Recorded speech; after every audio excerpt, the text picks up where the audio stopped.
And now for this hat, also using the double hex base, so we've got 2 layers of hex on this one again. What we're going to do with this one is we're going to start with our long bubbles here, and you're going to twist about a 2-finger bubble in the first one. Go to the one adjacent to it, and also twist a 2-finger bubble. Now this next part's a little tricky. You're going to have to kind of guesstimate. I wish I could say there was a better way to do it without getting into a lot of elaborate geometry and stuff. There really isn't. What we're going to do, we want it to stick out to the side. So what you do is you measure, and if you can see, I've got these two where they're sticking out pretty straight. You want them to stick out pretty straight at an angle, so they'd be sticking out flat. And then where the blue one crosses over the orange one's twist point, I'm going to twist it. And then twist those together. And you can see it gives it a bit of a curve there.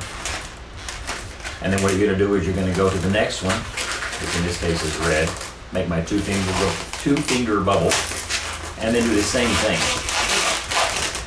Now you can continue to guess if you want, or if you want to get all of them where they're even, you can lay it back along now and measure how long your blue one was. So all of these pieces are about the same sticking out, and then twist that into your red. So we can do the same thing with our red, go back and measure it with the orange. Then make our 2-finger bubble in our yellow, and then twist that in there. So we have to get onto them. And you can see how we're just going around. And these, because we're making these longer, partially because they're out further than these, so they need to be longer, but it gives them a little bit of a bow. Just changes the look a little bit. So you just continue on around, doing the same thing all the way around. Measure your long bubble, then they get your 2-finger bubble in the next adjacent color.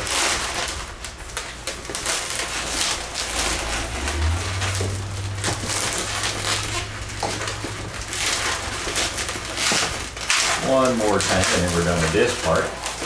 There we go. Pink back into blue. There we go. Now we've got that.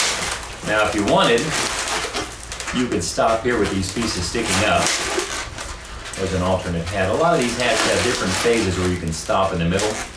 You got your big brim like that. You can have the pieces sticking up like that and do your dilly boppers on the end.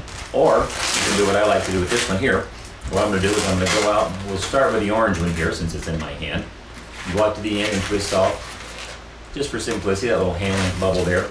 And now you'll notice our orange is going this direction, so we're going to continue the same direction and take our orange over and twist it into the red. And then do the same with our red, just pull the bubble off the end and continue in the same direction and twist that into where the yellow comes down. And just continue all the way around, so there's that yellow. Got purple over here. Purple goes over to pink. And we just continue all the way around until we get back where we started. Almost there. One more.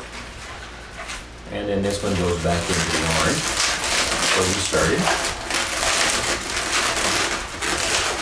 And then if you pull all of your tails,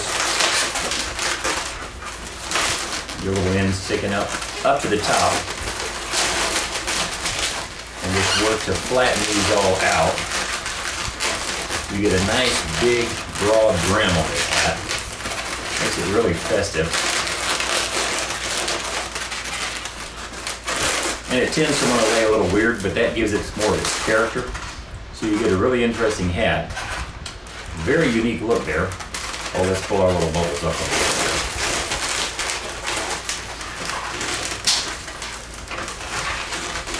And of course you can shape it. You can have all those where they're all sticking out, those end loops that we just did.